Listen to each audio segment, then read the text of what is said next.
Krishna Marie Gravides nag-resign na bilang Miss Charm Philippines 2024 at nag-announce na siya ay magko-compete for Miss World Philippines 2024. May laban nga ba siya?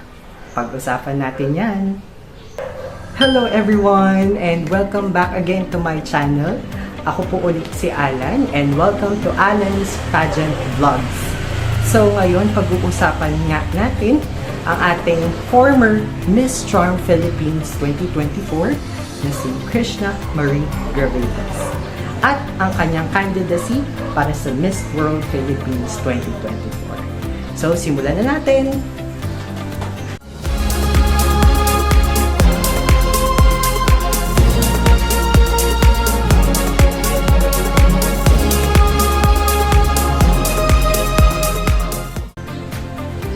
Okay, hi guys!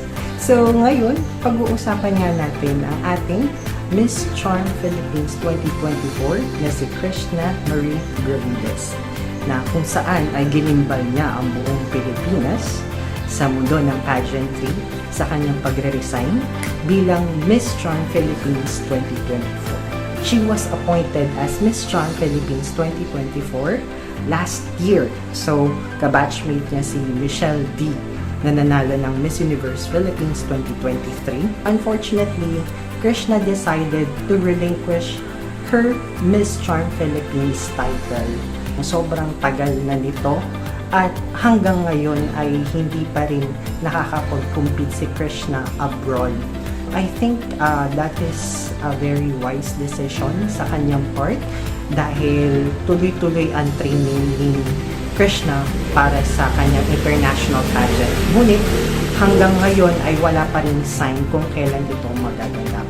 So that's why she had to step down as Miss Charm Philippines 2024. So ngayon, nagtataka kayo kung sino ang papalit sa kanya. Last May 22 ay nai-announce nga na si Cyril Palumo ang ating Miss Charm Philippines 2025.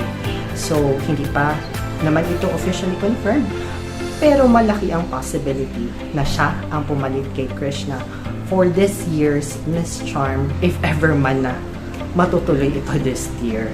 So, last Sunday ay nag-announce nga si Krishna ng kanyang candidacy para sa Miss World Philippines 2024 at ire-represent niya ang kanyang city which is Baguio. Miss World ay kilala para sa kanilang Beauty with a Purpose project.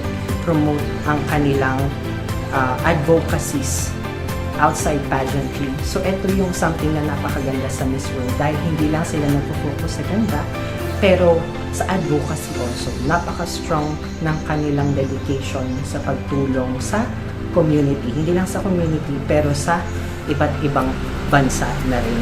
Currently, Krishna is working with an organization called Colors of Kindness na kung saan ay nagpo-focus sila sa mental health and recently nagkaroon sila ng tree planting program para makatulong na rin sa ating Mother Earth dahil sa na-experience nating extreme heat by planting trees. And I think this is going to be a good advocacy for Krishna para sa kanyang Beauty with a Purpose project. So it's been a decade nung napanalunan natin ang kauna-unahang Miss World crown para sa Pilipinas. And I think na napakaganda kung magpapadala tayo ng isang pure Pinay para mag-represent ng ating bansa sa Miss World 2024 pageant.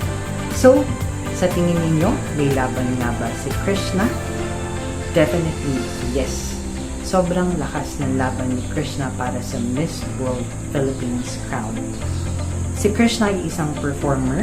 Kung inyong maaalala ang kanyang performance sa Miss Universe Philippines 2023, sobrang lakas ng kanyang pasarela, ang kanyang communication skills is okay naman. And at the same time, sigurado akong mai-ace niya ang mga fast track challenges sa competition. So, I want to hear your thoughts, guys.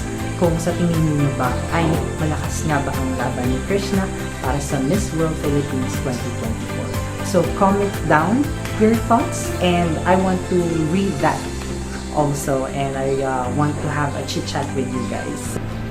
So if you haven't subscribed to my channel, please hit the subscribe button below para sa inyong pageant updates. Again, my name is Alan and thank you so much guys. I'll see you to my next vlog. Goodbye!